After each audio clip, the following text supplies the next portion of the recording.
Batu, Barada, Nikto. You must remember those words. Gordon's alive. You know what the Turing test is? I know Kung Fu. Dead or alive, you are coming with me. My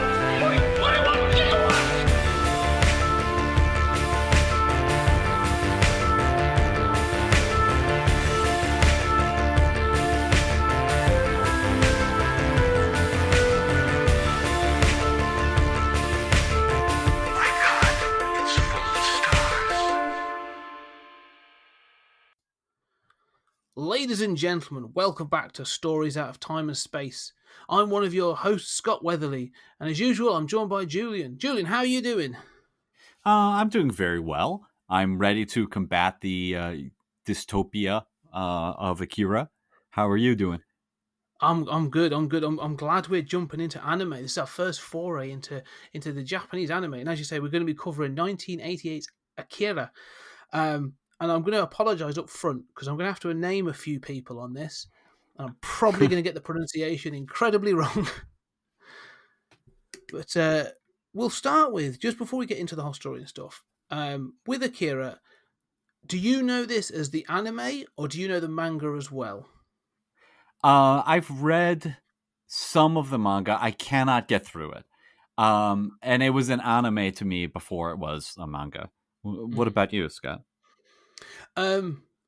As yourself, it was an anime before it was a manga to me. I remember seeing this probably in the sort of mid to late 90s on VHS. But I really enjoyed the manga, actually. I've got all 6 volumes and I've read it at least like 3 or 4 times now.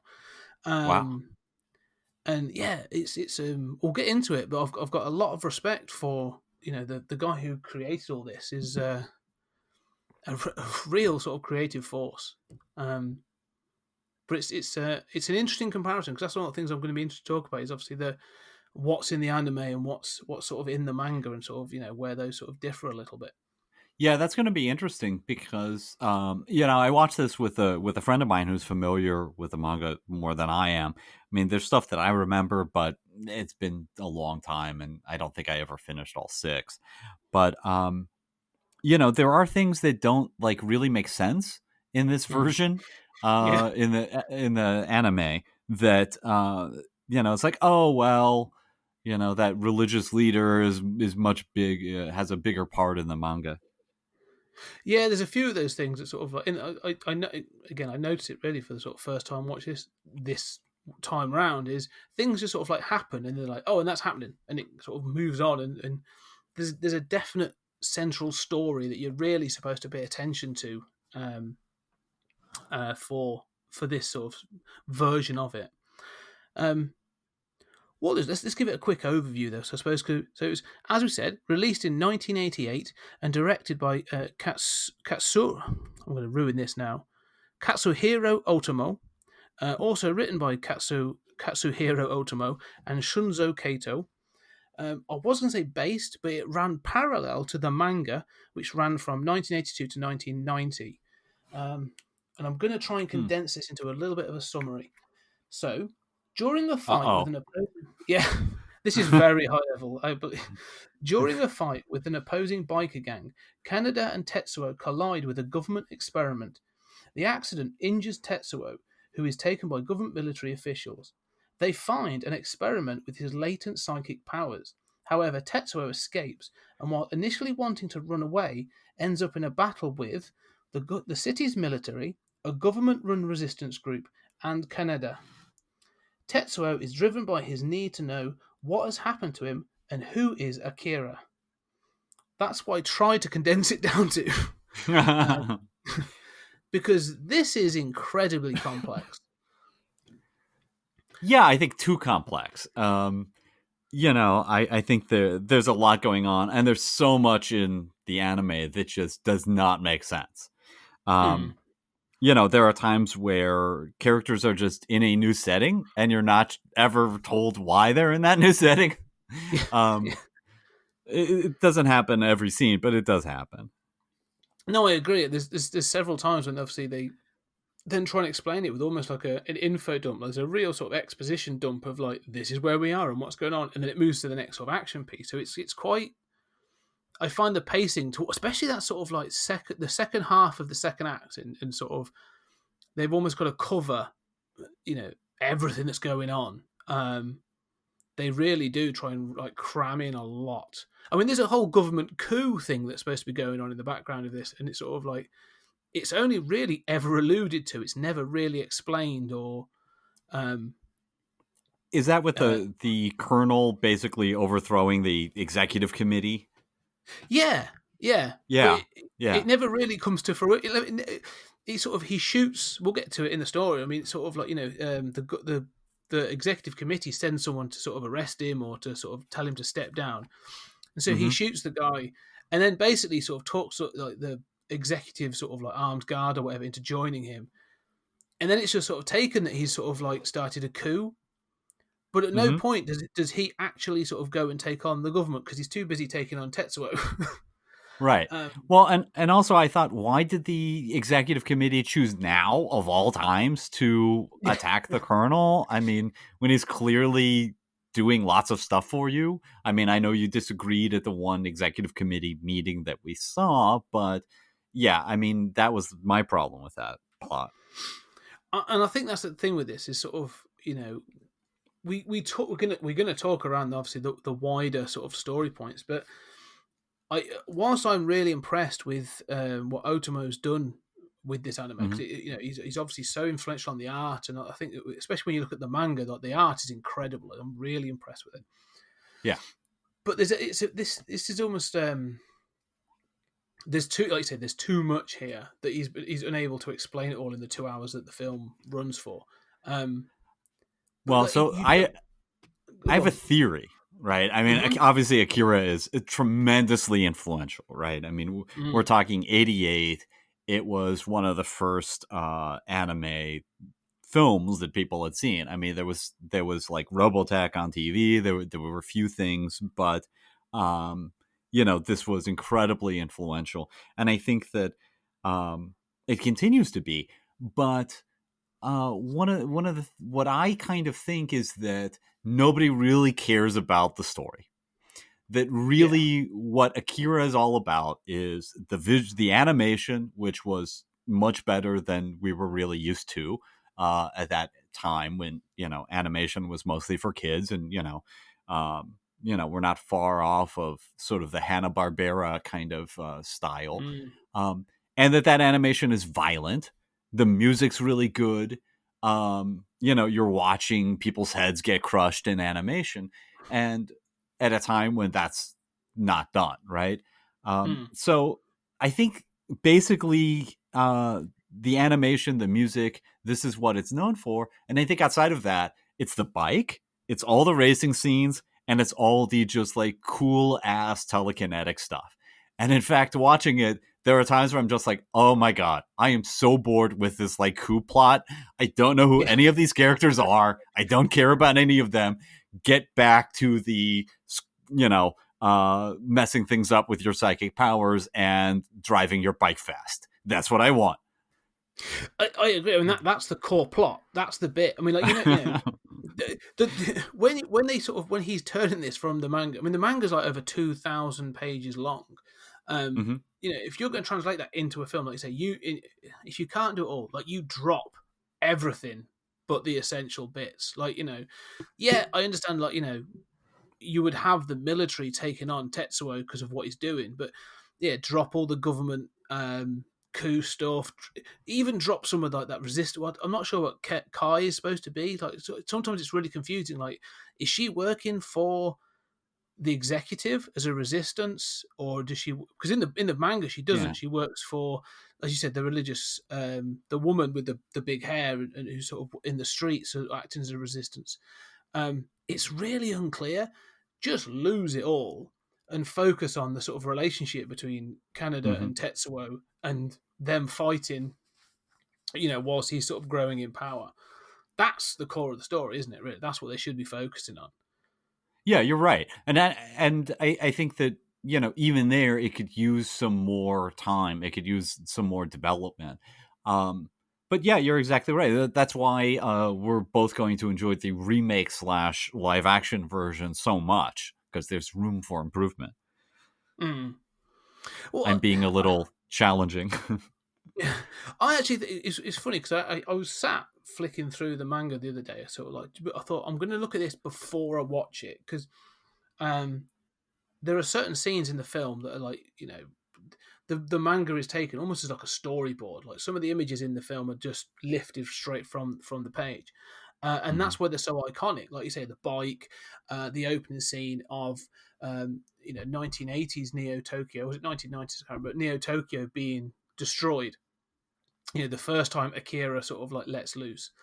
Um, is stunning. The animation is amazing, but you're right. No one ever talks about the story. They just talk about the sort of the imagery and the iconography of, as everyone knows, the sort of like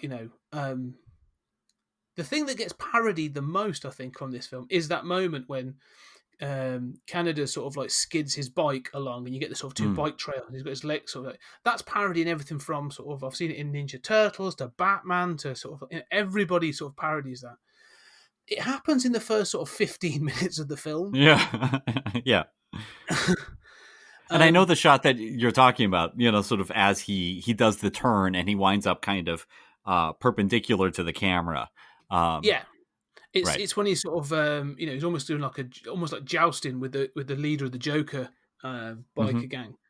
Um, and yes, there's little things like that. And obviously later on when he has the laser cannon, and that's it in the third act. Like when I was a kid, even after I watched this for the first time as a VH, I thought Canada was Akira.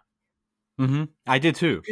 Yeah, because really in the anime, like Akira plays such a small part in this. Um, Akira's that irrelevant, really, to the story. yeah, yeah, it's a bizarre. I mean, he plays a much bigger part in the manga, and that's obviously one of the Well, biggest differences. I mean, maybe we could talk about that because, I mean, you'll be able to help me because, in the anime, it's very strange that you sort of find out among the psychic program, including these three kids, that Akira was this big deal, and I know one of the few things that I remember really well from the manga is like this thing with like room 25 and patient Mm. 25 and sort of track, which I think is cool that it's a number and not just like the legend of Akira will someday return. Yeah, um but they kind of talk about that, and then you find out, it's very strange. Like Akira is a bottle. When they release Akira isn't a person. Akira is the remains of Akira in these little cylinders, but the remains are incoherent. Like there's a little brain. It's like, was Akira a series of mice yeah, in the anime? I don't know. And then they sort of are infused with psychic / magic power, which comes alive and at the end merges with Tetsuo and the three kids, and they go off and become the 2001 Star Child, from as near as I could tell. So but also there's confusion of like, you think through most of the anime that Akira is really only known to the psychics and to the colonel, but then suddenly you have that religious leader on the street, and suddenly there's like this popular movement, and you think, how did people learn about Akira if it was this government thing? And I know that's different in the manga. yeah. It is bizarre because like I say, at the start of both the film and the manga, it sort of starts with this massive explosion which takes out Tokyo and leaves this huge crater. And then that crater sort of like either just left of it or wherever around it, you get Neo Tokyo being like rebuilt, and even like 30 years later. So just to highlight that this film is actually the Akira sort of predominantly is set in 2019, Yes. and I am not, and I'll go back to the tangent I was on before. I am sort of convinced now that because this started in 1982, and it's not actually said in I don't think it's actually said in the manga what year it's the main story starts in. I honestly think that Otomo is setting this in the same universe as Blade Runner. Just putting it out Oh, there. interesting. Yeah, it does have a sort of similar look, and they do have the 2019 setting, right? Yeah, I swear he chose that on purpose, because obviously Blade Runner set in 2019 as well. But yeah, so you get this like massive explosion, and then obviously 30 years later, you get sort of like Neo Tokyo has risen up, but it's still a bit of a, it's still got a real problem. It's sort of got slightly overpopulated. You've got sort of crime and all this other stuff. But the thing it doesn't ever show is like that explosion was written off as a bomb. Yeah, that was sort of it was always described as, I can't remember if it's meant to be a terrorist activity or something else, but it was always the government declared that it was a weapon, and that sort of was the end result of World War III. So the people should really just know about that. But what's explained in the manga is that woman that you see sort of sat in the street, and she's got like her disciples or anything, but she's actually one of the kids. So she was one of the children that was part of the psychic experiment. So she's got a number on her hand as well, a much lower number. I think she's in the teens, like 17 or 18 or something. And so she's actually escaped the program. So she has probably not as powerful as the three sort of aged looking kids that you meet, but has psychic powers. And she has sort of set up her religion around this idea that Akira is this all-powerful being that has been suppressed by the government, and that's why she is sort of funding the resistance movement that Kai works for. So that's like a massive part of the manga, and it explains a lot. In this, nothing. I mean, the other thing is obviously they make this huge thing of like they go underground, and there's this massive frozen stasis chamber, and it's sort of like there's a door to it and everything. Like, well, as you say, at the end of the film, you find that it's a bunch of sort of basically test tubes with bits of brain or something in it that may or may not contain the essence or psychic ability of Akira, which is weird. In the manga, it actually contains Akira, the child, and Tetsuo sort of unleashes him, and the whole sort of middle part of the book is them taking over Neo Tokyo. Like they destroy. There's a moment where sort of Tetsuo and Akira sort of like lose it, and they destroy the city again, and they take over the ruins. And there's this whole sort of like arc of them, and sort of Akira sort of becomes worshipped as a sort of almost like a deity. And so he is the central point of the plot, because the whole second half of the manga is about, okay, well, how can we stop Tetsuo and Akira, Right? Who basically become almost like Darth Vader and the Emperor. Yeah, they're dictators of Neo Tokyo, right? So so calling it Akira, and then sort of like they've really had to shoehorn that in to the film to make it relevant. I mean, the irony, the thing to note is obviously the film was being written in '87 and was animated between '87 and '88 to be released in late 1988. The anime ran for another 2 years after the release of the film. So the manga. The manga ran for another 2 years. It didn't actually complete its story until 1990. So it's not even.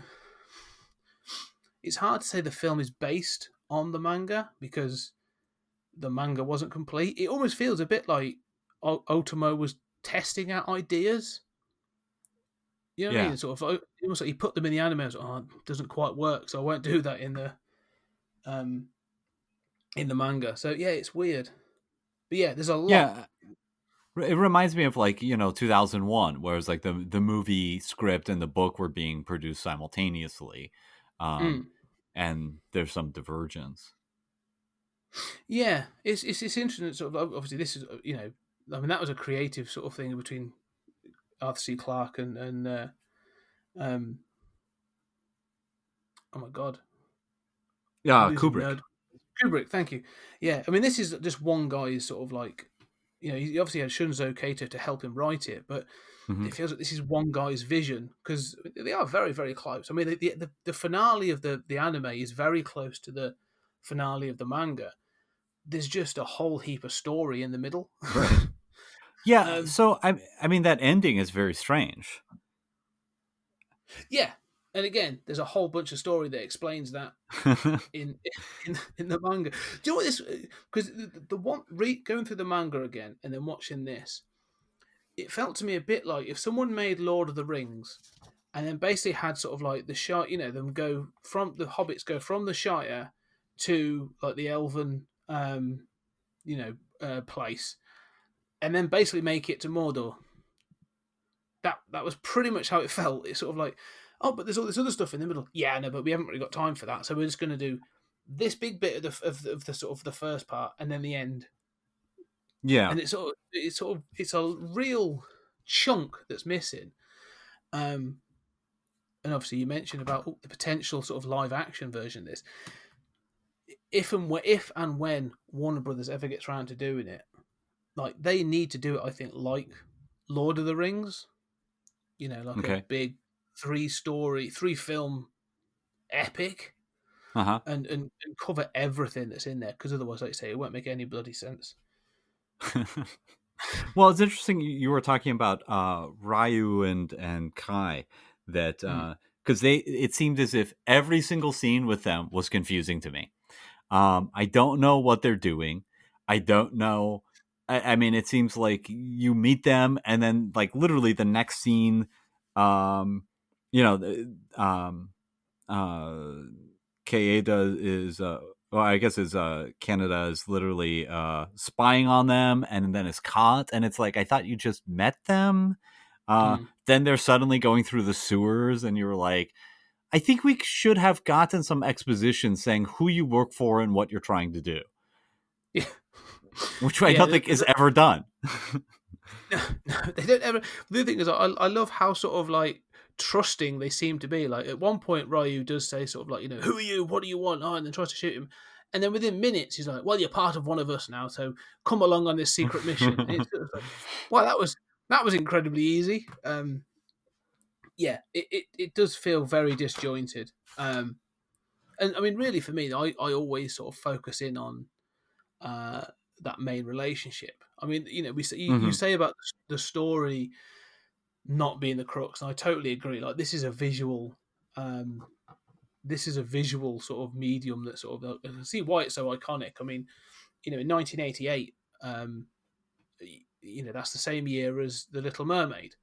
And I think American Tail. So you got these sort of like cutesy Disney and Don Bluth kind of films coming out, and Japan's a bit like hold my beer and sort of I'll show you how to do animation. But the story to me is that relationship between Canada and Tetsuo. These two sort of like orphan kids who have sort of like had each other's back for years, but have still got like there's still that begrudging rivalry between them. That Yes. that clearly bubbled up from the fact that like Canada is the cooler of the two, and Tetsuo resents it, and so by being given these powers, he's able to sort of like say, well, look at me now, kind of thing. Yeah, and I that's sort of what I remember as the emotional core of the anime as well. That sticks with me. That has stuck with me, and even to the point where when Akira does show up at the end of this, as he's sort of created from those parts floating in cylinders. He briefly shows up during Tetsuo's consuming mass somehow, and sort of growing into this giant monster. That I said out loud, like, oh, I don't remember this at all. I remember Tetsuo sort of going crazy, and you remember sort of like the look of that massive organic construct that Tetsuo sort of becomes. But then he just kind of stops. The plot just kind of ends, right? I mean, there's not really a big conflict. There's sort of like a big conflict, and then you get this mass increase. Akira shows up, and then it's just kind of over. And I didn't even remember Akira at all. I just remembered exactly what you described as sort of the core plot. Yeah, and so like you say, Akira is fundamentally irrelevant to the story. I mean, they there's this notion throughout that they almost again they try to pin it on a mystery of like who is Akira. Um, Again, I think we've talked about this in other films as well that could have been resolved pretty quick if someone just explained something very early on. I mean, we talk about there's these three children that are. It's not hugely explained again in the film. There's more goes into it in the manga. That why they look aged. They're small little kids, but they're aged. That they look old and wrinkled and grey and this sort of thing. And different colored skin. One of them is Yeah. sort of gray, and then another has like green skin. Yeah, It's got the one in the wheelchair looks a bit blue, and so they've got these sort of. They've clearly sort of like it's part of the medication and stuff that they've been taking. But you learn more about them, and they're really interesting because they form this sort of dynamic, and they've got this. They're the only ones that can have each other's backs. They're always looking out for each other, and they sort of try to welcome Tetsuo. I mean, Mm-hmm. when they sort of bring him in, and he actually he's going off at one, and he sort of says about Akira, and at no point does anyone just try and explain it to him. Oh yeah, well Akira was one of us, and he went off. He was really powerful, and he's the reason there was that massive explosion in 1988. And so yeah, we didn't really want to talk about that. The colonel could have said it. One of the kids could have said it. Like it's clear that even Kai knows about this and never really explains it. So when they pulling out this idea of he's a kid. That's about it. So when they pull out the freezer thing towards the end, he pulls it out. He uses his power to pull it out of the ground. It's sort of the mystery remains even after that because you're left to sort of pick up bits and pieces throughout the film, but at no point do they even sort of really show you a great deal about who he is Mm-hmm. or what he was capable of. It's yeah. Yeah, I don't understand anything about that plot. In particular, the three kids. Why are they allowed to roam free? At least in the anime. You were talking about why don't they say who Akira is? Why doesn't the colonel? I mean, if the Yeah. colonel doesn't want people to poke around and rescue Akira, why not mention? Oh yeah, by the way, he's dead. So don't go looking for him because we put his corpse in a freezer. That might dissuade people from doing what you don't want. Um, why do they have this enormous building that's like several city blocks tall that apparently houses this psychic project in which these three kids are allowed to just run around? I don't understand any of this and don't remember the answers from the manga. No, again, it's one of those things that's sort of it's the building again. This comes down to I suppose sort of design aesthetics, isn't it? Like Otomo has designed this Neo Tokyo to very much resemble like Blade Runner LA. Like you get the hologram advertisements and it's always very dark and that sort of thing. And I think that building is supposed to be, if anything, to be perfectly honest, if anything, it mimics that idea of the Tyrell Corporation thing. It's just that overbearing, center of the city, isn't it? Like, I assume there's more going on in that building than that one project. At least I hope there is. Otherwise, it's a real waste of space. Yeah. But yeah, we use yeah. one floor for the psychic kids, and then we've got like the freezer pods in the basement somewhere. Other than that, it's just a lot of storage. We'll rent it someday. Yeah, there's probably about 3 or 4 different call centers in that building, all being rented out, different things. Yeah, it's one of those. It's design aesthetics, isn't it? Again, that sort of like they pick because it's the same as they were going to have the some Olympics, was being built, and that I don't know if it's been called off, all right. And it turns out that Akira and the freezer, the status chamber, is actually under the old or was to be built Tokyo Olympic Stadium. And again, you sort of ask, that seems like an odd choice. Yeah. if it had been success. Yeah, I'm never entirely sure. Like, I can't remember. I'm sure there's an explanation. Like, was that built before the stadium, or was it built sort of like after the explosion? You know, was that being built during the stadium and then so before the explosion, and then was sort of utilized after? Because it's sort of outside the city limits, isn't it? They have to go across a bridge thing to get to it, so it's almost like it's outside of those. But it still seems like an odd choice. Like, you know, there's. Yeah. Well, But I mean, again, in fact, I was just describing those freezer things as because it's strange. They're in a sort of like sphere that Tetsuo pulls up from the ground, and I forgot that they even had this whole transition as sort of inexplicably Tetsuo is thrown out of a building and seems to discover he can fly, although it's not really super clear in the anime. And I had totally forgotten that they go over to the stadium where the sort of climax occurs. But that bridge collapse in the middle is awesome. That's another just sort of like the stuff that works in this movie is so visual. Is just awesome animation, awesome ideas. You just sort of enjoy it and let yourself go rather than trying to figure out like where is this bridge in Neo Tokyo? Are they it doesn't really matter, right?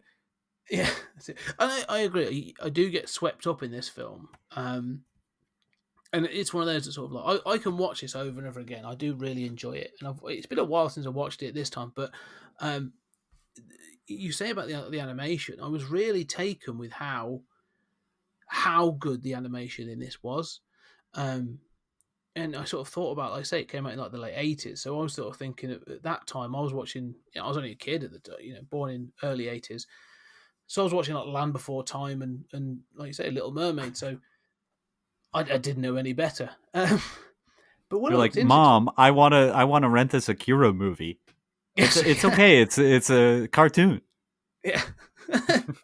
I swear, I'm sure when this came out on VHS, I'm sure there was instances of that. No, mummy, look, it's a cartoon. Well, that's But yeah, what was the case in those days. Is that I mean, the same thing was true to some degree of comics, right? yeah. People still thought, oh yeah, my kid can read that, and I'm over there reading Watchmen. Um, the same thing was true with Akira. Yeah, well, to be fair, I actually got that with 2000 AD. When I started reading that, I remember my parents first seeing what I was reading and being not quite horrified, but maybe a little concerned that Yeah. predominantly the main character obviously being Judge Dredd, and then spanning out from there. The early 90s of 2000 AD was interesting times. Yeah. So yeah, I can see how it sort of beats that. And some of the stuff Go that I think is very successful in Akira is the sort of dystopian stuff. I mean, you're talking about the look and feel, but even early on, the sense of violence. I mean, the sense of you do kind of remember the motorcycle gangs, and I think especially in '88, the idea that the protagonist was a member of a motorcycle gang. on. I mean, I think now I watch it and I think I don't know anything about any of these characters. It's shocking how little you know about anyone. But at the time, and I think even still today, it's kind of amazing to have a protagonist be a a thug, basically, who seems to have very few redeeming features or interest in not just interest in being a productive member of society, but I mean, he doesn't seem particularly noble. His main motivation through the whole movie is, if anyone's going to kill my buddy, it's going to be me, that's not a lot of redeeming values. And the violence, I mean, the violence and the motorcycle gang stuff really strikes you. I think, especially like those dogs attacking each other in the street. It was very RoboCop for me. That's a really good point, because I mean, the opening of the film, like they don't waste any time in telling you basically that this bunch of kids, because they are kids. I mean, I think they explain that they're 15. Are, like you say, a bunch of thugs. Like you are supposed to question, I think, whether you're supposed to follow them or not. I mean, in that opening bike chase, there's, it sounds daft to say it, but there's like public property damage. Like they blow up a car with a bomb. They sort of smash in windows. Mhm.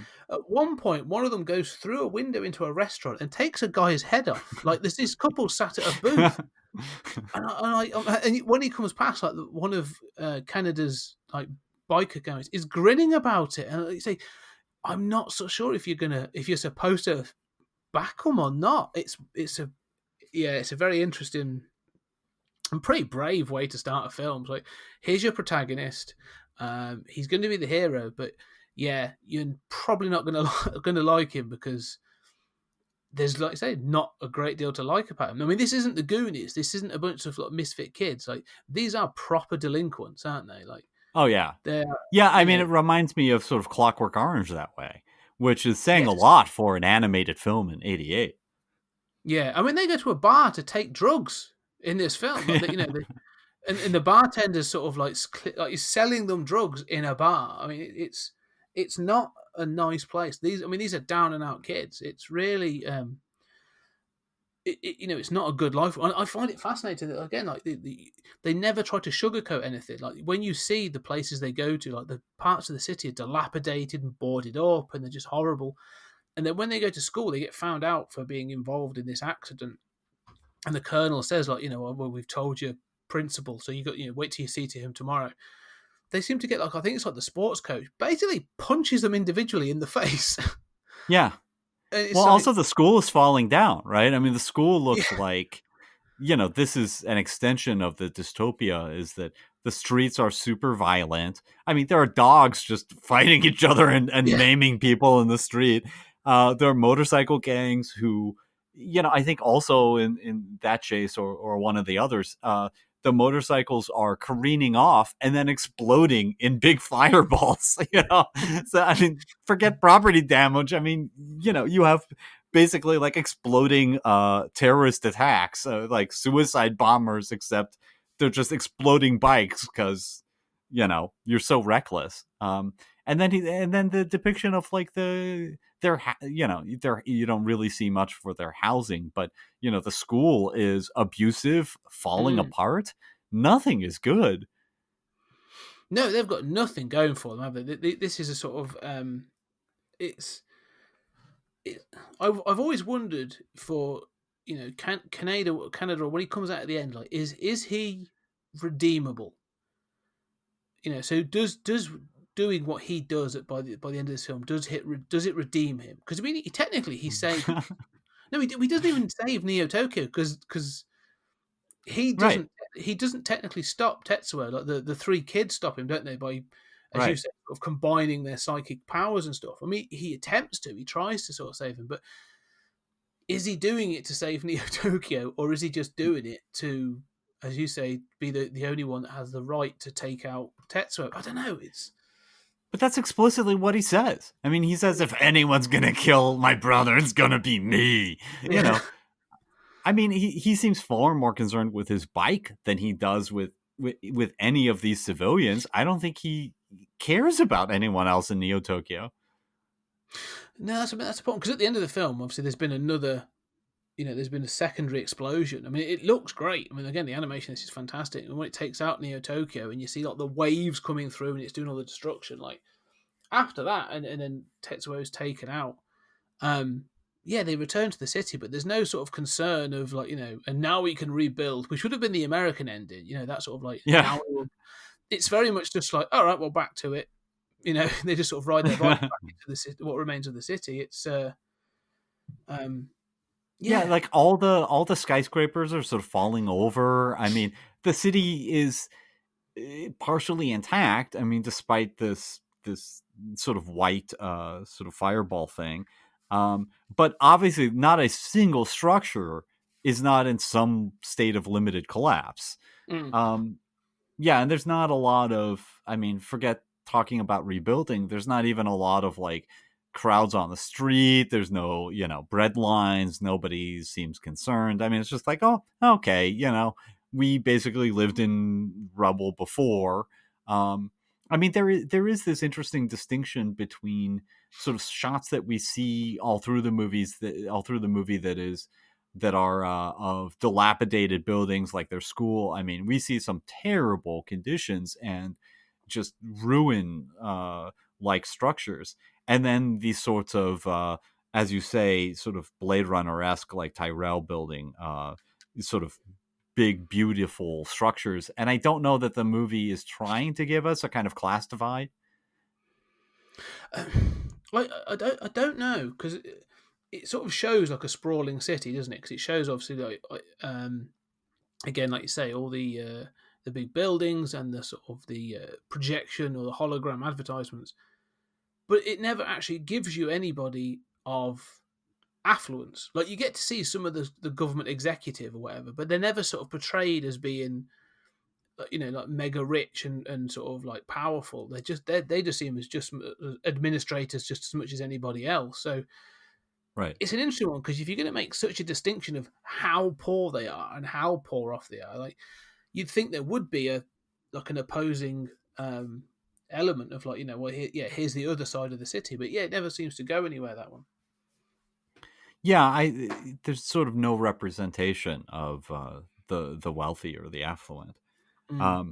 Speaking of how terrible they are, there's early on that. Can we just talk about? I think it's Kiori, the girlfriend of Tetsuo, because early on there's this sort of scene where he's being beaten, and this is you sort of like establishing still further that they are thugs, they are involved in a gang, they're up against a rival gang. Also, Tetsuo is stupid, right? I mean, he's joyriding with his girlfriend.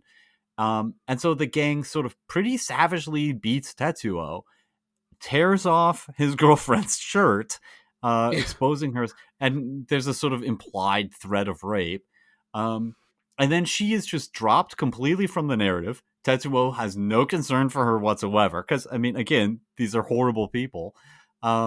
And then she appears at the end to sort of like plead with him in the arena, and he winds up squashing her, and she sort of pops like a bug.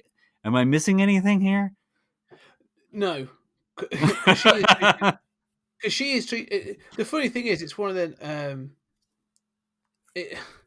In the manga, like because she is not his girlfriend at the beginning of the manga.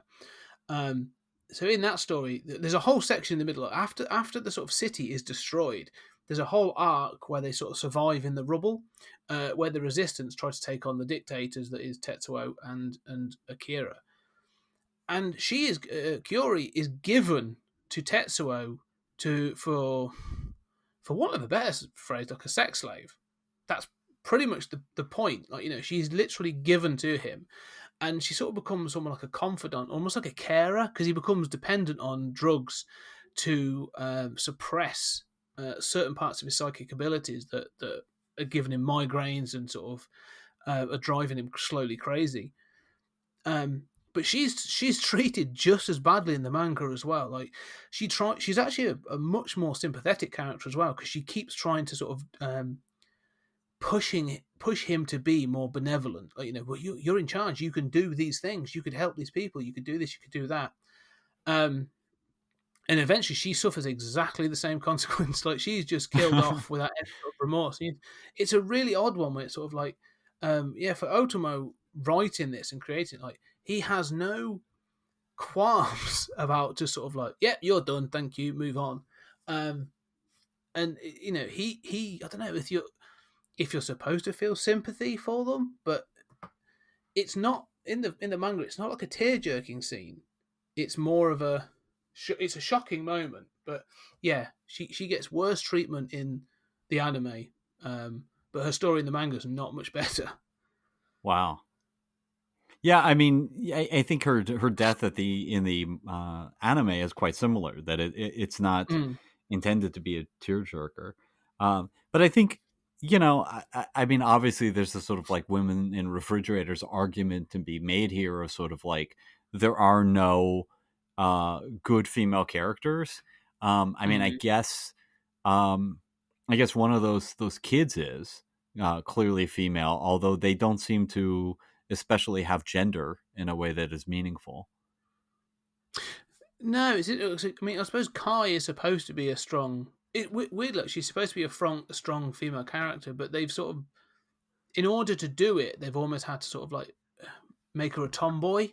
And I don't know if Hmm. that's a sort of maybe a sign of the times, because of the psychic children, there's a young, I'd say young, there's a small, feminine girl character, but even she's played out to be like the weakest of the three.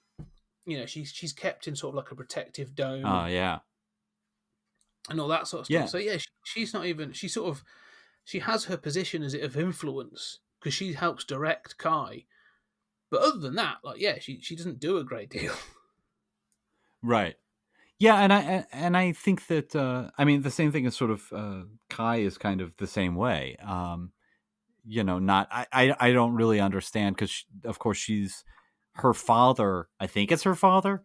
Um, it's not really clear what his agenda is. I mean, he kind of reports to the executive council at one point, and then it's like I guess that's what he was doing, but and then um, I guess they shoot him, and it's very confusing. Yeah, I mean this is where it becomes unclear. I mean, like you say, some of her points, some of her plot points don't really, um, it, they don't make a whole bunch of sense because there's masses of story missing. I think that's the problem.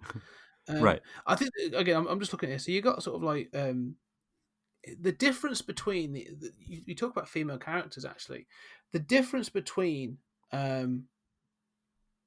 the anime and the manga from female characters is actually quite strong. Um, I mean, like I say, in the anime, you've only got Kai, who is really sort of like represented as sort of like the strong female character. Like she is a protagonist. Like she's active. She's got agency. Like she's trying to take on Tetsuo. She's trying to take on both the government and the military, and that's it. But you never really fully understand her motivations. In the manga, you've got Kai, and you sort of have much more of her explanation of who she is, but you've also got this lady. I'm going to butcher this as well, Mayako, which is the woman you saw in the street. And when you see her, like again, like she's a female character that sort of has given agency. She has motivations. She has a plot of her own. And then in addition to that, I'm trying to find her on here. Actually, there's another female character that sort of acts almost as like Kai's bodyguard. Hmm. And she's a very sort of like she's very butch. That's the only way to describe her. The way she's drawn, she's very very butch. But again, throughout it, like she's a badass. Like she's a really sort of like strong character. Like she doesn't say a great deal, but she sort of takes the fight to later later in the arcs, takes the fight to a load of Akira's sort of foot soldiers and stuff, and takes them all on, and it's great. So there's a real balance, and towards I say the second half of the manga, like there really are some strong female characters. Like I say, even Kiori, she sort of has a she has more story because she's trying to influence Tetsuo. Hmm. But yeah, all of that's taken away in the anime. Um, Predominantly, just to say for that core story of just those of the war between Canada and Tetsuo. So Right. So how do you yes, feel? I mean, as a fan of the manga or somebody who's obviously much more familiar with it, how do you feel about the anime now that you? I mean, do you watch it? Do you feel like, like it's a version of the story that I love, and I love seeing these animated sequences that are iconic, or do you feel like, like it's truncated in ways that are annoying? I would never say it was annoying because I think, like I said, I watch it and I enjoy it. I would say I consider it to be it's a lesser, it's lesser in the plot. You know what I mean? Like as a Hmm. story, it is totally lesser. It feels compromised. It's almost like in writing it, he wanted to cram in. I'm trying to think of an example, really, to compare it to, but it's basically there was clear sort of things he wanted to put in, but could only do as a nod or a sort of a cameo or whatever. And in Right. doing that, it sort of alludes to the fact that, yeah, I couldn't do the whole story. And so it's a version of the story. I love the animation. I love it. I can sit and watch this film and just enjoy it Oh yeah. aesthetically. It's beautiful, and there are some great scenes. Like sometimes with the the English dub, the more recent one is actually really good. So I can enjoy it on that front. But like as you say, I cannot believe that anybody could sit and watch this and say, I fully understand everything that's going on, and I think it's a really satisfying story. Yeah, I think that's very fair. I think that's very fair, and I have the same reaction. I mean, as somebody who is not familiar with the manga, I think I read the epic colorized versions uh, Mm. when I was growing up, and I didn't have all of them, but I had lots of them, and I think they were edited anyway. And then I started getting the big Dark Horse phone books, and just never made it through. But I think for me, I love the animation. I mean, the music is great. I love a lot of these elements. Obviously, like the bike is iconic. Mm. Some of these images are iconic. There are sequences that are just astounding to watch. But then I think there are times where I think, well, this plot is a mess. Um, and it gets to a point where I'm just like, okay, get back to a bike scene, get back to Yeah. like a force bubble around Tetsuo as he projects something. Those are all awesome scenes. Those are great. Give me that Mm. stuff because that's the core. Yeah, and I think sort of like you say, like there are certain. I only watched it. I've watched this twice in the last like couple of weeks. Getting ready for this, and there are scenes that I've completely forgotten already. I could Mm-hmm. watch this again and be like, oh yeah, that's in it. Like there is completely forgettable moments in this film. But then there was also, like I say, there are scenes and sequences in this film that just stand out, and I think look amazing. I mean, one of the things I found out was the reason that to give an example, like so the bike scene, the chase at the beginning, Mm-hmm. but also there's a moment when one of the resistance workers has already managed to help one of the child psychics escape, and he's been shot and he's being chased by those two dogs. The reason all that looks amazing is because it's shot with 24 drawings a second, Hmm. which is the equivalent to 42 frames a second for film. Right. Usual animation does between 8 and 12, so it's almost doubling the sort of drawing frame rate of regular animation. So your brain is very, very used to seeing a certain jerkiness, in Right. animation. You sort of accept it, and your brain fills in the gaps. That doesn't exist in this animation, so it looks incredibly fluid, and it means that they can do things in this film. So, the reasons why that sort of moment when Canada does that sort of the skid and it looks so good is because it's 24 drawings a second. Like, it looks so fluid. There's no staggering in the animation. So they really went to town on this from an animation standpoint that hadn't really been done before. So I mean, it stands up in that respect. Like, this could still be shown in cinema in a theater now, and I think it would Oh still yeah. look stunning. No, I Um, agree. I agree. And I think that, I mean, I did notice more than in the past some sort of animation inconsistencies. mm, Um, where, I mean, there are sometimes characters, you see characters sort of standing, and it does seem more jerky, or it seems like the even just the rendering, the outlining of the figures is not as good as some of the other shots. And there were times where I thought, like, did especially with Canada, did he, like, there are shots where I think, like, did he lose like 10 years between these two shots, yeah, where yeah. it seems kind of inconsistent in some of those features. But I absolutely concur with you. I mean, I would love to see this in theaters. Yeah, I do think you could. I agree with what you're saying. I think some of the design, because I think that's one of the problems of sort of like pre um, digital sort of animation, that sort of thing, is this was drawn by hand. A lot of it then painted, and so Right. you do get those inconsistencies. I think that's sort of unavoidable, isn't it? It's funnily enough, it's one of those things I sort of find quite um, nostalgic about certain animations. I know you and I both sort of got a fondness for, the original Transformers cartoons and that sort of thing, and I loved all those sort of 80s Saturday morning cartoons, and the amount of times that animation flubs that would get in sort of like the real Ghostbusters. I Oh kind of yeah. still I love that kind of stuff. Seeing sort of like Peter's voice come out of Egon or something in a scene. It's always always makes me laugh. But yeah, it's almost unavoidable. I think in that sort of era of animation, which is sometimes a shame. But no, it still stands up. I think it's a real triumph. Would you want them to? Would you want to see this done though? As would we've sort of joked about the remake or whatever. Would you want to see this made again as a story? Yeah, I think so. I mean, I think that, in talking about it with you, we've really identified, I mean, besides the bike, the look and feel of it.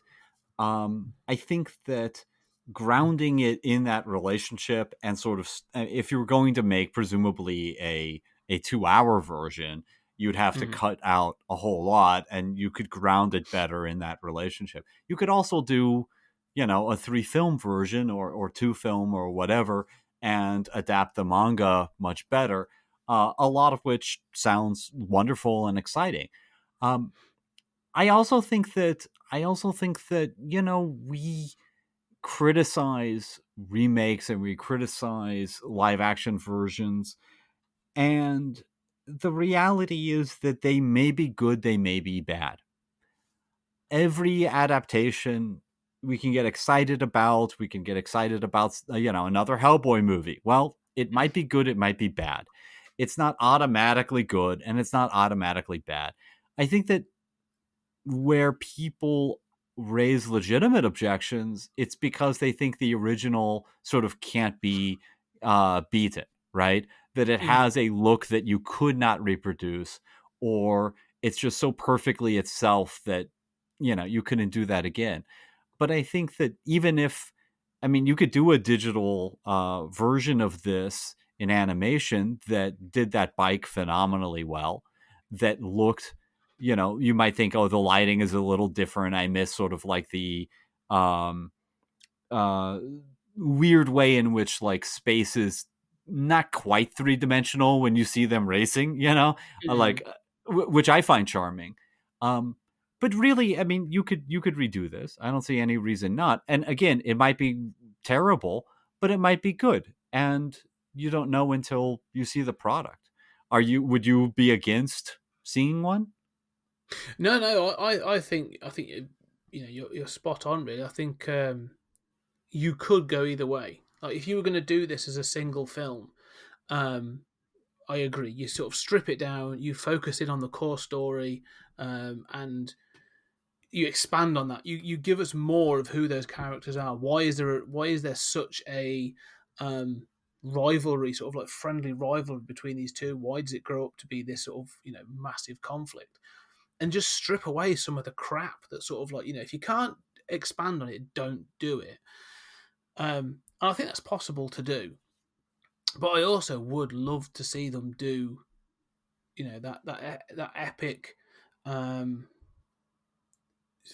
whether like you say whether it be 2 or 3 film sort of like Lord of the Rings style story. And I think if you were to give it to the right director, I mean, I think like if you were to give this sort of like Denis Villeneuve or someone Mhm. like that who could really nail that aesthetic, and I think if you do look at things like whether they be good or bad films, looking at what they've done, sort of Blade Runner 2049, the Scarlett Johansson Ghost in the Shell, and this year sort of like Alita Battle Angel, like the technology and the aesthetic is there, and I think people would really Right. accept it.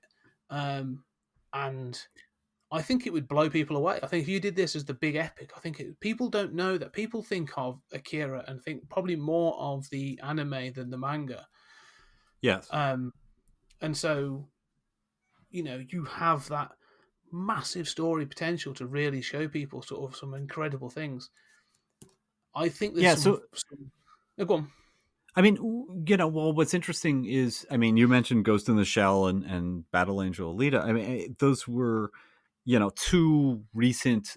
I mean, those are probably the only two sort of live action versions of anime that got a big budget release that I'm aware of, and they're both pretty recent. Um, I think you're right that there's an audience of people who might be aware of the anime that don't really know the manga and would love to see it done right. Um, but I mean, do you think that? I mean, I think the mood has kind of been soured. I mean, Ghost in the Shell was not received very well, and I didn't particularly enjoy it.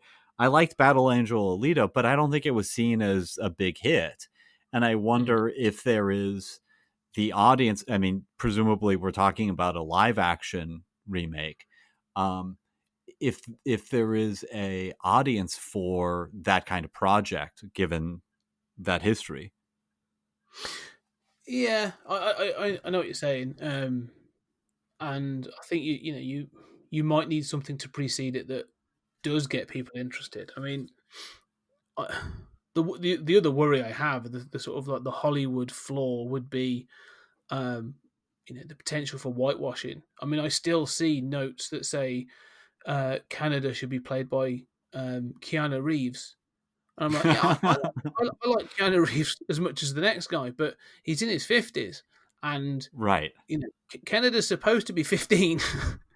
So let's stick with what this is about. This is about kids this is about delinquents, not about some middle-aged guy sort of thing. This has got to be done properly. Um, and it might even be that actually it's not a Western director at all that does it.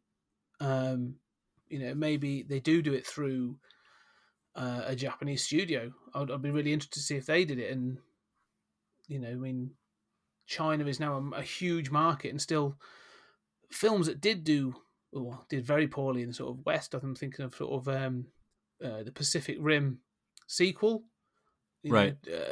Did actually particularly well in China and Japan, sort of, because it's that sort of thing. So there may be a market for it, and that's where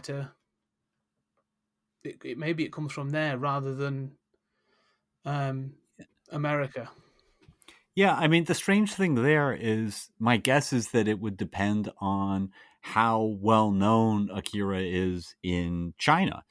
Mm. And I don't know that answer. I think that, um, in the US, obviously it's got this kind of cult following and it was very influential here. I don't know if that's the case in China. I know like when they did like the Michael Bay Transformers movies, China didn't get the Generation 1 stuff. And so for China, one reason why those were really successful is because it was new to most Chinese. Yeah, I mean, I'll go back to the other thing I'd think back to is um, if you were to be if Warner Brothers have the live action rights to it, and if they were, so let's be honest, their recent history of franchise making isn't good. Um, but if they were to be brave and really commit to this and bring in the right people, people weren't sure when Peter Jackson was filming Lord of the Rings. Like, people were really like, you're filming 3 epics in a row, Right. doing 13 months of filming in New Zealand, and then you're going to do a year's worth of sort of special effects and all this other stuff. Like, I remember a discussion of people thought that was going to, Yeah. die a death, and became one of the biggest, fantasy franchises of all time. So it's one of those that sort of like, it might need something to work to precede it, or it could be the film that actually, blows the world up, and we get sort of every couple of years we get the next Akira film for 3 years, for 3 films. I don't know. It's possible. It's Well, I mean, that would be fun. I think that, I agree with you that it was a shock when, people were talking about Jackson and what he was doing there. But, I suspect that Akira doesn't have the following, isn't as big a name as Lord of the Rings, right? I mean, which has mm, probably sold millions of copies, even before those movies. I mean, sort of had the status of the fantasy text, a whole genre. Now, the flip side argument is there's no bigger name in anime than Akira, Mm. at least in the West, I think. Yeah, I think you're right. I mean, I think yeah, it does hold. It will still hold some cachet as an IP. I think that they could definitely cash in on that sort of thing. I mean, the way to do it is if you focus on the aesthetics and you sort of get the images right. The moment someone saw one of those iconic scenes, I mean, if you could just do it, if someone could just do a um, like a photo, like a promo reel for live action, and it just showed that that opening bit, the explosion, the bike, and doing that sort of like I said the iconic skid, and a couple of other bits. Mm-hmm. If someone could replicate that in some way and show this is what we're capable of, and then it got out there, I'm pretty sure if that got out on the internet, like, people would start to pay attention to it. Yeah, that's true. And that might actually be one of the ways to get it made. I mean, that's happened before where people have made these kind of sizzle reels and, and gotten something made. Sometimes it doesn't get made, but sometimes it does work. I mean, that was the demo. That was the Deadpool route to live action, wasn't it? Really. So All right. it's possible. And again, there were certain directors I think would do a great job of it. I honestly I haven't seen Alita yet, but I am quite tempted. I think Robert Rodriguez has got a good visual eye. I don't know whether he's good at it, but I love everything that sort of Denis Villeneuve does. He's obviously doing Dune soon. Oh, yeah. So, and if Dune, and that's another one. So if he can sort of, if he can bring Dune to the screen in a coherent way, Right. then maybe that's it. Maybe that's the sort of a sci-fi rejuvenation for sort of bigger epic sort of sci-fi. I don't know. Yeah, I would really love to see that. And I'd love to see more Akira stuff. Having said that, I mean, I am always suspicious. I mean, I think you're right that if you're going to do it, that sort of sizzle reel thing is the way to go. And Villeneuve is a great name. I'm sure that he could do a fantastic job. Having said that, Blade Runner 2049 did not do well. As great as it is, and I think you and I both have a lot of respect for it, and it got a lot of critical acclaim. It is regarded like the original Blade Runner as a flop. So I don't, and the reality is that the jury's still out right now on those Dune films. I'm a little skeptical about whether you can really market that the way I didn't like the Lord of the Rings movies at all, actually, but the way those could be marketed and be a success. I've also just made my peace with nothing I like will ever be popular. Yeah. Yeah. It's one of those, isn't it? Sort of there's always, like we were saying before recording, our little niche is sort of like there's the things that we love, and then I always have things. It's a bit like Moon Knight. I'm a massive Moon Knight fan. My affection for the character, and for years I've been like, yeah, I would love a live action. I love a live action. I want to become part of the MCU. And the moment they announce it, for like 3 seconds, I'm like, that's amazing. And then 3 seconds pass, I'm like, oh, I hope they don't mess it up. Yeah, absolutely.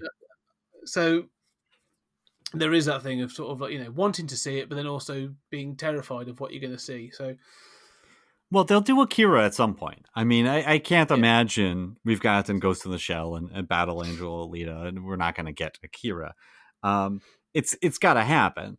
But yeah, I don't know. You never know whether it's going to be good. I mean, my reaction these days is it's so hard for me to care anymore about these remakes and stuff because I remember, what was the last one I saw was Shazam. Mm. And thinking like, my God, if you had told me when I was, in the 80s or the 90s that we were going to have a big budget Captain Marvel movie from DC, let alone there's a Captain Marvel movie too. Yeah. I mean, I would have said, you're talking out of your ass. There's no way this is ever going to happen.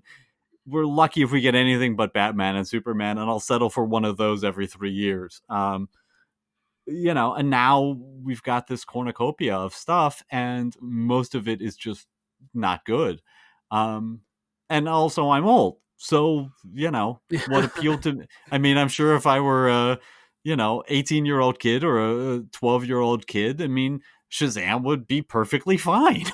Mm. I don't think there was ever an age at which Aquaman would have been okay with me, but but Yeah. I mean, ultimately, if there is an Akira, for it to succeed, it can't be for us. It has to be for the next generation. It has to be for the kids who may or may not have seen it, but know of its pedigree. Yeah, and I wonder if you're going to sell it in that way, like maybe that is the way to sell it. Like, because I say it's about kids rebelling. These Mm-hmm. aren't the biker gang, and maybe that's what they really need to tap into. Is like you say, it's aimed at those sort of kids and rebelling, and the fact that they are the ones that in the greater manga that it is a bunch of kids really that sort of are the center of this fight. I mean, it's no different when you think about it. It's a lot more violent and a lot more sort of I don't know how to say complex, but it's got darker themes and say some of these young adult sort of stories, almost sort of like Hunger Games or the Right. Maze Runner or one of those sorts of things. Like maybe that's Yeah, what you very aim it true. at. Yeah, indeed. I mean, but you have to streamline. I mean, I was just thinking as we were talking about, like, there's a whole side narrative in the anime with a Sol program and like a SDI program, and it provides for some dramatic bits, not actually important at all, right? I mean, you get to see Tetsuo go into space, and it's cool that it's silent, right? They're not sort of doing the Star Wars, Star Trek thing, and it's great, and you get to watch Neo Tokyo get blasted with beams. But in the end, it's not important. None of that made any difference in the film. It's just like, throw that in too, and that stuff would not survive a current adaptation. No, I think that's it. I think streamlining it is if you're really wanting to sell this, you're probably going to be looking at a rather than I think you're right. You're going to end up doing with an adaptation of the anime rather than the manga. And if you're going to do that, then you streamline it and you really focus in on what's important and tell a really good story about that, rather than, as you say, shoehorning in everything else. But Hey, I have an idea. The way to do it might be a TV miniseries. That you can do a TV miniseries that's animated, relatively, I mean, it costs millions, but low cost compared to a film. And you could do the manga on a TV series, right? Where you've got, a couple seasons, or, you've got lots of room to let yourself develop this. that would be really cool, actually. I mean, maybe that's the way to go. I mean, obviously, with these streaming services all looking for the next big binge worthy TV show, maybe that is the way to go. Actually, that could be quite interesting to see. Whether it get picked up by.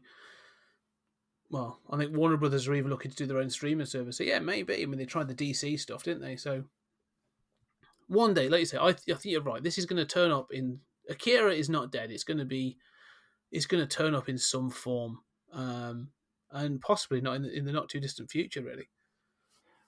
Okay, so let me, before we wrap up, can I ask you about that ending? Somebody who's more familiar with the manga.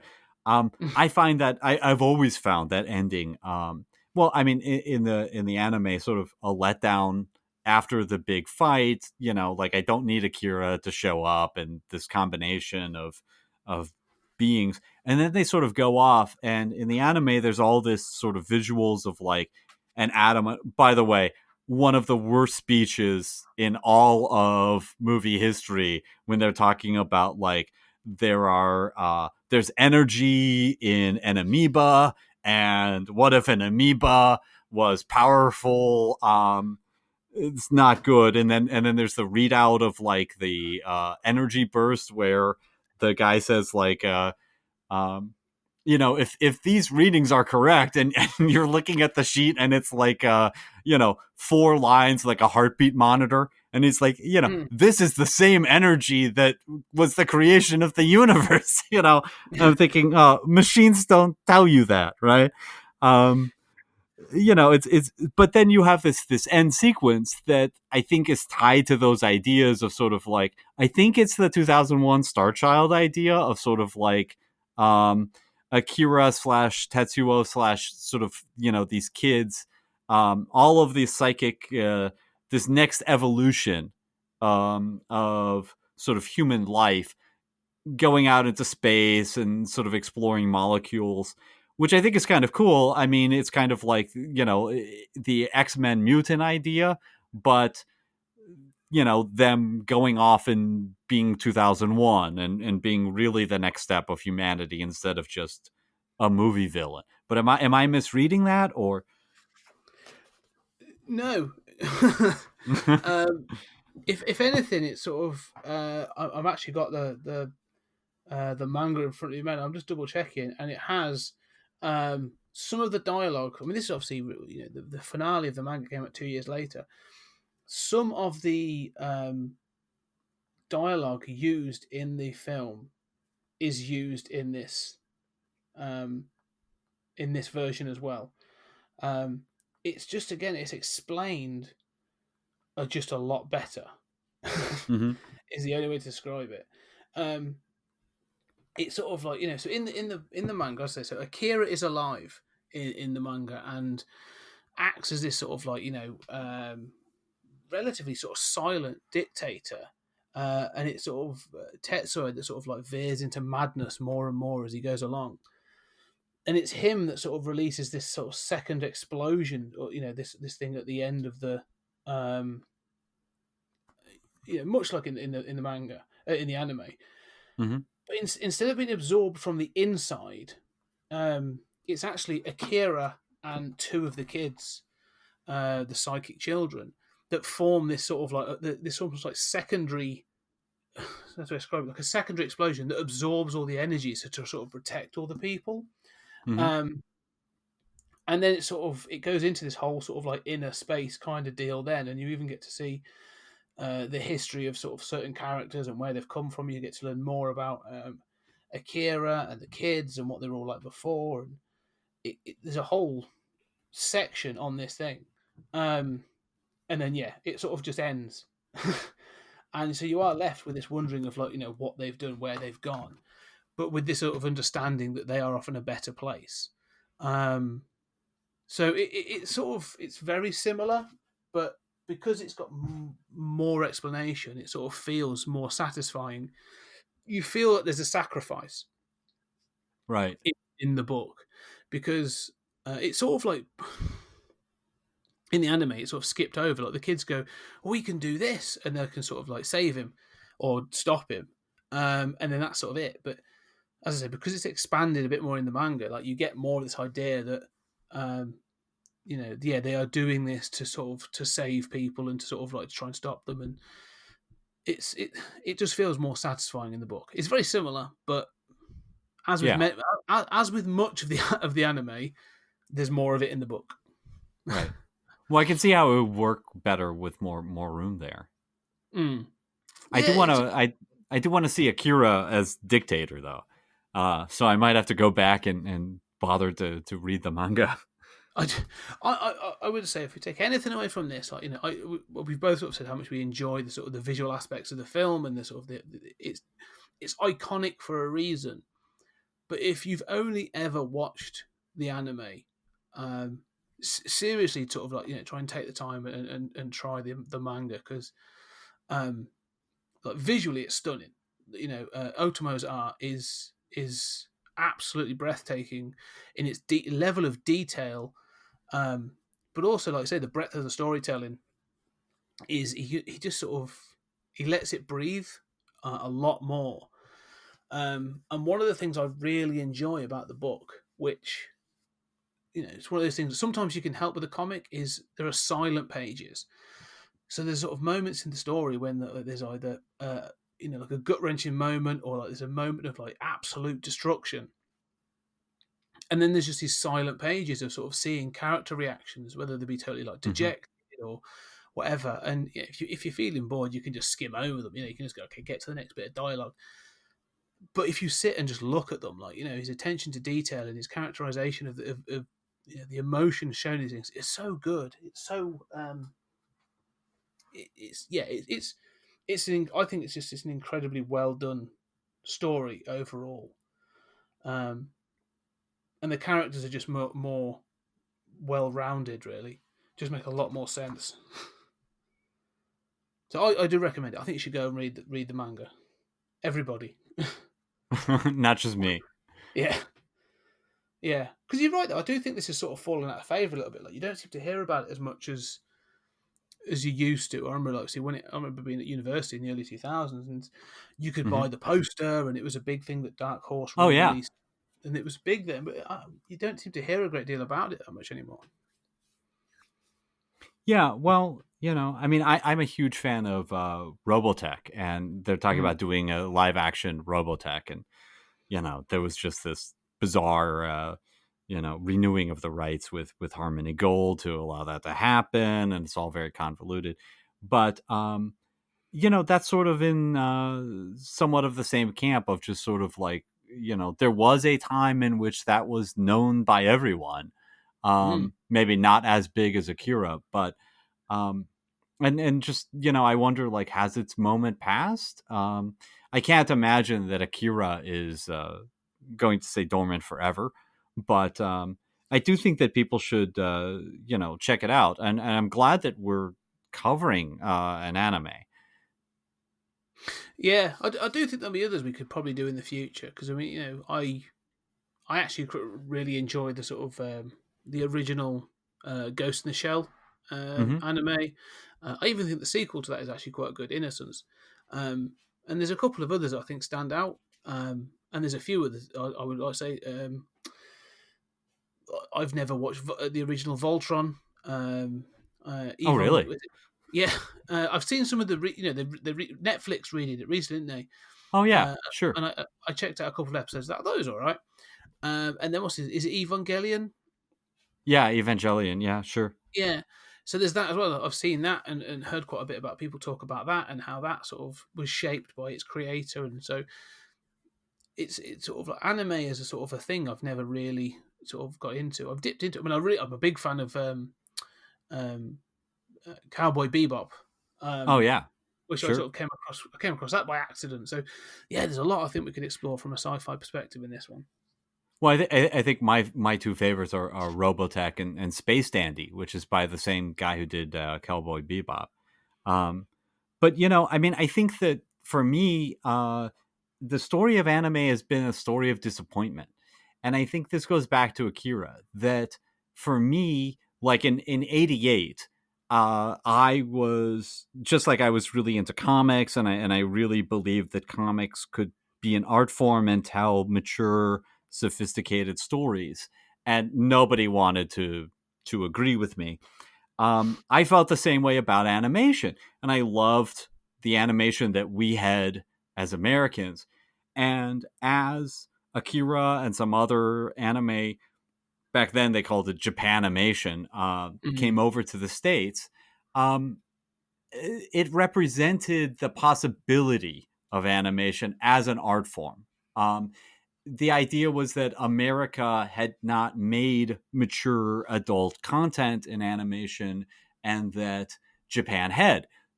So Akira sort of represented that. And I think, sort of maybe it's similar or parallel to the pain I feel, seeing all these superhero movies and not liking them. But now, I can watch the Adult Swim block of anime. Some days I do, but a lot of it is not, it's not Akira. I mean, a lot of it Mhm. is not of that level. And I'm glad that there is, the Cooking Wars show, but that's not, Lupin is fine, but that's not what the dream was. And so Mm. I kind of feel like revisiting Akira for me is interesting, because I feel a kind of pain that the promise of anime didn't really pay off for me. That I thought Akira was cool, and that sort of we would keep getting stuff like this. And we've gotten a few, but we've also gotten a lot of stuff that wasn't as good. And I still feel as if the dream of adult animation is a dream that has largely been unfulfilled. I, I totally agree. And it's funny because for me, like I say, I've always liked Akira, but I had a similar feeling later on. So I one of my guilty pleasures in comics is Spawn. It's one of those series that I go back to and I quite enjoy it. I always read the first 100 issues is sort of like my sort of go to. I know it's not great, and again, aesthetically, it's great. You got some, Greg Capullo, and you've got some, and even Todd McFarlane's art is fantastic. But the storytelling is not wonderful. But then the HBO actually turned it into an animated series. They got 3 sort of series out of it, and I remember watching that. I got it on DVD and stuff, and it's dark and it's violent and the animation's pretty cool on it. And I was like, oh, this is, if HBO's doing this and it looks like this is it. This is the birth of sort of like dark superhero animation. Like, we might get this and might get some other bits going on. And then, like you say, that was it.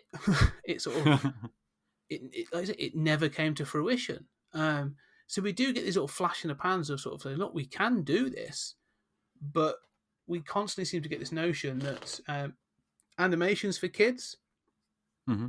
And it's funny, they talk about this with like Pixar, and you hear it constantly when you hear about Disney films or Pixar films or whatever, and it's it's amazing, it's wonderful for the kids, it's so beautiful, it's the animation's great, the characters are great, and they've put some jokes in there for the adults too, and it shows that sort of like it's good. I mean, I happily go and watch a lot of these films, but like you say, kids are the primary audience for animation. Like that's where the money is, and so adults become almost like secondary. Like, okay, well, they've got to take the kids, so we've almost got to give them something to get them through the hour and a half of, Wreck-It Ralph or Right.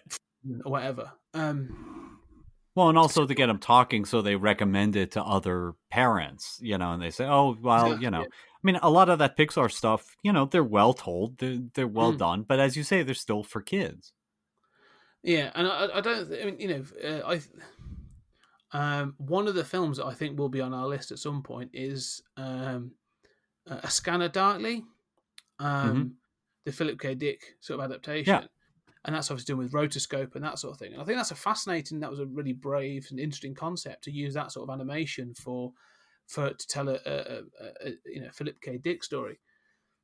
But it's almost done as an experiment, and it's another example of sort of like, look, we can do this with the technology, but it's never going to happen again. Yeah, well, I mean, I don't like that film actually, but there's another movie like it that's the French film, The Congress, that's with Robin Wright, and it sort of mixes some live action with animation, and it uses rotoscoping. I like that one better, but I still don't know that I love it. And I was thinking, I remember the Spawn HBO show, but I also remember Aeon Flux on MTV. And that had tons of narrative flaws. I mean, I think Akira has narrative flaws, but that was also like, oh, this is the start of a new thing, right? We're going to get this wave of adult animation, and it just never seems to show up. And it's incredibly painful to me, because I love the idea of anime. I love animation. I love the idea of being able to do anything in animation. You don't have to worry. And of course, now you can do anything with CGI, but sometimes it looks fake, whatever. Now it's almost like we're so wedded to CGI that animation is something that um, you don't even think of for a big scale project. But there was a time when it seemed possible. I mean, you also had like heavy metal. Mm. The heavy metal movie was a big influence. Um, there were some French ones in the 70s. Um, but I mean, like Fantastic Planet. But yeah, it just kind of never happened, and I think it's very painful to me. I mean, you had like the Animatrix. I mean, that was Mm. for adults.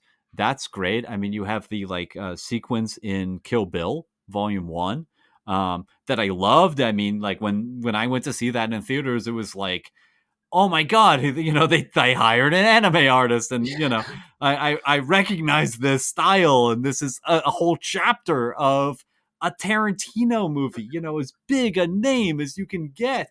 And even that never turned into, it's not like people watch that and they said, oh well, let's get something out into theaters. I mean, you have Miyazaki, right? But Mhm. I mean, the Miyazaki stuff is very beautiful, but it's really for children. I mean, I Mhm. know that's not popular to say, but it really is.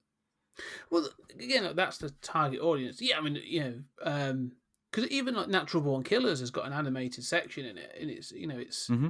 um, and it's weird when they do this thing because I remember that Riddick, the sort of near Pitch Black had an animated.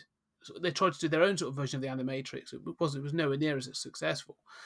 Um, but it's almost like animation continually gets used as that experiment, to show, look, we can do this. I mean, the Animatrix is a really good example because it's sort of it. The Animatrix in itself inspired these different things because there was, I said there was the Pitch Black Riddick half-hour thing, which is terrible. But then they also did Gotham Knights, which is a sort of like a weird Hmm. sort of compilation of Batman stories told through different forms of animation, and some of those are actually pretty good. Um, but there's this constant sort of I'm conscious that there's this sort of constant fear of putting money into something from a cartoon or an animated point of view, and saying, yeah, this is for adults, and then trying to put that into a cinema and remake the Right. money. Because I honestly don't think adults, um, they will go and see a Disney film if they can take the kids. Like they will, I know people that have been really excited and made excuses to take their nieces and nephews to go see Frozen 2. It's like, go see it yourself, and they're like, I can't do that. You go, oh, okay. But Right. yeah, but if you were just to say, oh, all right, here's a PG-13 or an R-rated animation, like people, I don't think people would be brave enough to admit that they've gone to see a cartoon. Um, and it Yeah. would probably, it's one of those things, if it was good, it would probably do well on streaming or on home release. But I think it was Yes. struggling in cinemas because someone's then got to walk up and be like, I would like a ticket for whatever. No, I think that's exactly right, and I think that just goes to show how far we've yet got to go on that. Mm. But it may never happen. Um, the strange thing is that, especially at Fox, with the Simpsons. I mean, the Simpsons was supposed to be a door to more adult animation, and it became this whole Fox Sunday night thing with Family Guy and American Dad and Mm. a bunch of other shows. And I like those shows fine, but they're not adult shows, right? They're sort of like adolescent comedy the kids can kind of watch depending on the show, but they're not, they're comedies. I mean, they're basically animated sitcoms. And I don't know how we got all these animated sitcoms and they can sell The Simpsons and somebody is comfortable going to see The Simpsons. That's not shameful if you're 30 to get a ticket for The Simpsons. But that same person would probably be ashamed to go in and get a ticket for Akira. I don't Mm. understand. I suppose it's about known IP, isn't it? You Hmm. can joke about going to see The Simpsons or whatever. And I think in the same breath, I think of like Rick and Morty. Hmm. That's sort of like, because that's definitely not for kids. I mean, I really enjoy Rick and Morty. I think that some of the episodes of that are absolutely fantastic. But if they were to do a feature length at Rick and Morty, that thing would probably do gangbusters, because I everyone would be agree. like, oh, yeah, I've been to see the Rick and Morty film, it's amazing. Da, da. But it's because it's got already like a built-in um, audience. It's a known IP. It's already got merchandise coming out its ears, and Yeah, I think you're it's right. it's that thing again. So like you could actually sort of like you could happily walk up and be like, people know what Rick and Morty is. It's not a kids' cartoon. I can do that. I can pay for that. But if you were to say, I'm going to go and see, I don't know, like I say, some of the unknown or lesser known animated IP, then it becomes more of a stigma, doesn't it? It's like, oh, there's that animated film that's come out. And I think that's Yeah. what Or, it's a bit or like, it's a weird art thing, right? I mean, like you can. yeah. I mean, the theaters near my house play have a Miyazaki festival every year, and they Mm. do every single Studio Ghibli film, which is great. And it's a hipster thing. That's all cool. People can come out. But if there were a new animated film that were rated R or rated PG-13, they wouldn't go to that. No, again, it's that thing, isn't it, of being part of a clique or being part of a group that sort of you were allowed to do that. Do you know what I mean? I mean, you could probably do a feature anime festival. You would do. You could show Akira, Ghost in the Shell, possibly the Cowboy Bebop movie. Mm-hmm. Uh, was didn't have Robotech. Robotech had a feature, but you could It's not good. select. Yeah, but you could easily select. You probably could, but you could show all those things, say over a 3-day period, do a 3-day festival, and people would go, and they would go to see them all. Mm-hmm. Yeah. And the thing is, you could then say, "Oh, look, people are coming out to see anime." No, they're not. They're coming out for a festival, and it's different because there they can guarantee that they are going to be in the audience with like-minded people, Mm-hmm. so they can enjoy it. It's a bit like going to see The Room, as a midnight screening where you can throw toast at the screen, or you go to see the Rocky Horror Rocky Picture Show, Horror. and Yeah. you all go and join and sing in the song. Like you don't jump up and start doing the time warp in the middle of a regular cinema, do you? But it's so you go to sit, and I think that's the thing, is that you have to feel that you're comfortable and confident in that group of people, that I'm seeing an animated film, I'm loving the animated film, and I'm not wrong for doing so. And I don't think people are secure enough to be able to do that independently at their local multiplex, which I think is a shame. Yeah, I do too. And I think that recently they re-released for the anniversary the Transformers animated film, and I went to see it, and I thought I was going to be the only person, and I wound up talking to some strangers and had a marvelous conversation, and we'll never speak to each other again. But um, but there again, it's recognized IP, and I think as much as like we could talk about Akira, we could talk about the story and the manga and the way in which the Akira narrative could be adapted, and talking about Ghost in the Shell and Battle Angel Alita, we've had these live action adaptations. I think you and I are all for that, but where is the adult animation that I was promised? Mm. Akira takes place in 2019. We're now past that.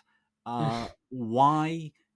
I can live without my jetpacks, but the narratives that promised me the jetpacks were animated adult narratives like Akira. Um, can I at least continue that? Could I mean, that was part of the promise, was that we would get this as an art form. We've gotten mature comics, we've gotten some of that, but animation hasn't grown up, at least not No. in the way we were promised. It's a real shame because the technology is now there. Like, there's some of the. I unfortunately I didn't get to see it in the cinema, but you had like Toy Story 4, and you see some of the stuff and the quality of the animation is stunning. I mean, it's gotten so far that as you said, you could do so much now that it doesn't have to look realistic. You could do it really stylized, and it would look amazing. But I also I honestly miss 2D animation.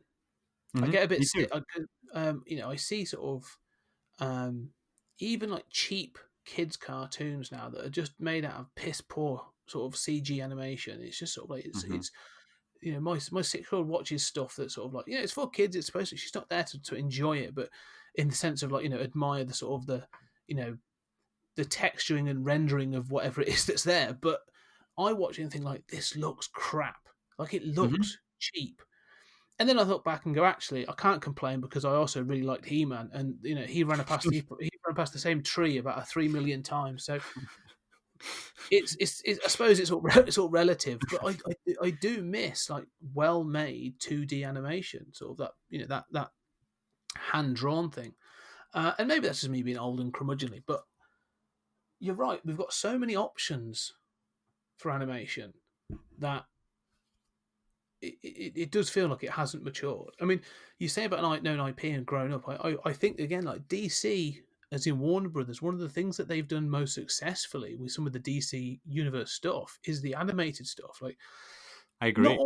not all of it's good. I mean, granted, not all of it's fantastic, but in recent times, their 2-part Dark Knight Returns with.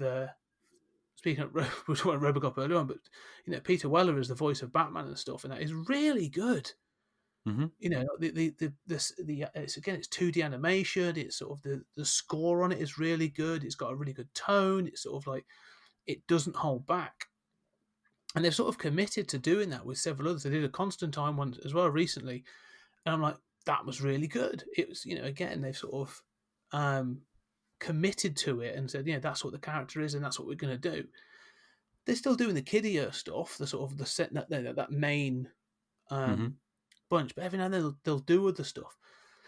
But the difference Yeah, is they again, did. They did Killing Joke recently. I saw that, and I mm, wasn't in love with it, but I mean, at least they did it. I mean, like Dark Knight, it's good to have this stuff out. I agree, it's good stuff. yeah, but again, it's safe because it's a known IP. Right. It's that thing where the Killing Joke in particular was an interesting one because it's a film of two halves. Like they had to, for some Hmm. reason, they invented an entire first half of the film to sort of justify the story itself, which is bizarre. But the content is still there. There's still that sort of the attack on Barbara Gordon and sort of like the pushing of Jim Gordon and all this other stuff. So Right. they're willing to do and try and be more mature and be that little bit more risky, but it's never. It's always like straight to video. Do you know what I mean? It's always that sort of thing Yeah. of like, oh, we're going to put it on streaming, or okay, it's going to be released on Blu-ray. Um, Right. and like you say, so what the dream was, as you say, full blown theatrical animation. But Right. Well, I mean, and we'll get some of this, I think, through the streaming services. I mean, we did get Castlevania from Netflix. mm, That's a sort of PG-13. It's not a serious R, but that was Warren Ellis writing it. mm, And it's not my preferred genre, but it's solid stuff. Um, and I mean, maybe we'll continue to get some of that stuff. I think we will.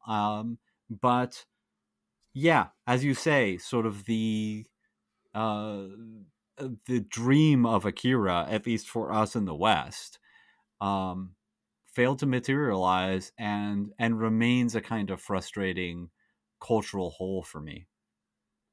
yeah, I agree. In fact, I think I think streaming services is where it's going to sort of pop up. We'll see these things where they'll do things, and Netflix is actually a good example because they've done that sort of thing like um, other sitcom kind of things. They've got Final Space and they've got Disenchantment and that sort of thing. So Right. they're willing to put their sort of themselves in there. But there is actually, I tell you what, I haven't watched it yet. I only spotted it today. There's actually a thing on here called, because again they've all done. Netflix has actually put money into Netflix funded anime as well. They've Hmm. obviously got Evangelion and a few others, but they've got their own stuff on there. But there's one here. It's called Sound and Fury, and it's a 41 minute. It's a visual album, and so it's sort of like different music things all centered around a single theme. but then the animation style changes throughout it. Again, it's like, someone's using anime or animation in an interesting way, harkening back to things like heavy metal and that sort of thing. So it's interesting when people do it, but I suppose it just needs that mainstream kick, something to Right. to knock it, push it up a level. Yeah, and Netflix has had success also with it's like Love and Death and Robots. Oh yeah, that was It, some of them are really good actually. yeah, and that actually started as a heavy metal revival, Mm. and before it turned into that. So I mean, it's good to see these projects. I think you're right that sort of streaming is where it's at, but I mean, I guess over time as stuff proliferates, eventually there'll be something for us. But Just got to keep our eyes and ears open. But yeah, so in the meantime though, sort of like circling back to, so would you recommend to people that they should check out Akira? oh yeah, of course. I mean, I'm a big fan of, if not. I hesitate to say I'm a big fan of anime because I don't like most of it, but I'm a huge fan of the concept of adult animation. And there's no getting away from Akira. I mean, Akira changed the world for kids of I mean, we're close of our generation. Um, and when you talk about sort of uh, animated science fiction, Akira is on everybody's short list and deservedly so. For despite its flaws that I will whine about and point out that I have problems with the narrative, but it is iconic and there's no avoiding it. You agree with all of that, Scott? I definitely do. I definitely think it's one of those films that sort of, if you are looking back at those films that have shaped the way sort of even like non-animated films, like if you look at without Akira you don't get Ghost in the Shell. Without Ghost in the Shell, you some of the look at that, you don't get The Matrix. It's one of those really. It's that influential that I'd even say if you look at sort of some modern sci-fi films, there's just a whole bunch that owe a great debt to this film really. So yeah, no, I think it's definitely worth checking out. But I would also stress, like you say, the going back and it's a big read, but I would definitely suggest checking out the manga as well, if you get the opportunity, because it's well worth a visit. Very good point.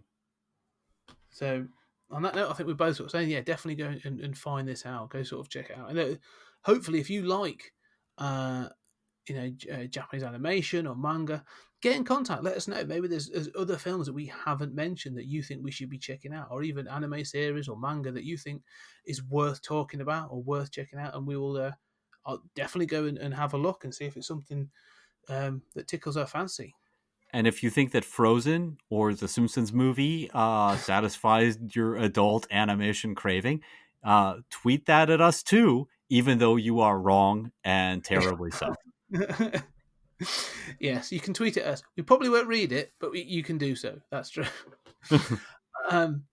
But our sort of dystopian sci-fi doesn't stop here. I was going to say we're returning to Earth, but we're not. We're jetting off into space for next one, and it's 1997, I think. Starship Troopers. One of my favorites. Yeah, I haven't watched this film in quite some time, so I'm really looking forward to getting back to this film because I have fond memories of it, but I think there's a lot I've forgotten, so I'm quite looking forward to getting back to it. Well, it's a lot of fun. It's a lot of fun watching these again, like Akira, which I hadn't seen in so many years, and then being able to have a intelligent conversation about it, Scott. Yeah, no, I think it's gonna be good. I think there's gonna be some interesting stuff to talk about on Starship Troopers. So Julian, as usual, it's been fantastic, and thank you for the conversation. Feelings mutual, Scott. And for our listeners, thank you so much for listening. Thank you so much for sort of partaking in the discussions. And if you've got anything that you want to get in contact with about it, sort of like reach out. We are on Twitter as Pod Time Space. That's at Pod Time Space. So just reach out, tweet at us, or message us. Any films that you think we should be checking out, whether it be old films, new films, obscure films, or sort of something you sort of think we should be checking out on streaming services, just get in contact. We're happy to talk to you about any of that. But Julian, thanks very much. And, thanks to you. We'll talk again Well, soon. Thanks for everyone for listening, and we'll see you next time.